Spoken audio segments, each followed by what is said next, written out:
Nalakip ang quote-unquote pagkidnap kay former President Rodrigo Roa Duterte sa mga rason kung nga nag-file sang impeachment complaints na former anak kalusugan party list Representative Mike Defensor bato kay President Bongbong Marcos. Ginpahayag ini ni Defensor sa interview sang Bombo Radio, apisar nga nauna na nga ginsiling sang ila grupo nga ipatpat nila ang grounds sang impeachment kag iban pa nga mga detalye sa press briefing subong adlaw. Sunusanay kongresista wala ginrespeto sang Marcos administration ang konstitusyon kag ang proseso sang ginpatigayon ang suno sa iya state kidnapping. Ginmensionar man sini ang issue sa unprogrammed allocations kung sa diin apektado suno sa iya ang mga Ilonggo bangod na dala diri ang Panay Guimaras Negros Bridge.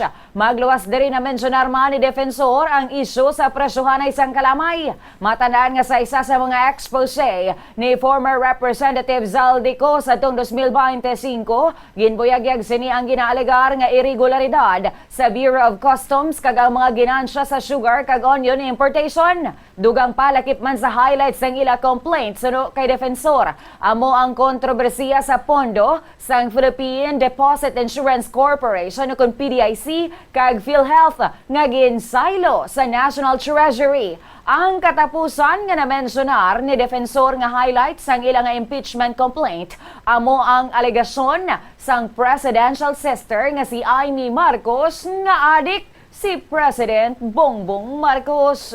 Andyan yung sa unprogrammed allocation, yung budget, yung mga ginawa lang diversion. In fact, apektado kayo dyan, yung Panay Guimaras Road, Panay Guimaras Bridge. Imbis na nilagyan ng pondo, inilipat, nilagay yung inyong pondo sa unprogrammed allocation, tapos ginawang flood control, di ba? Napunta sa mga karamihan, yung mga infrastruktura at karamihan din nga, yung mga ghost projects sa flood control. So, yan yung isa sa mga ating kaso. Si former anak kalusugan Representative Mike Defensor.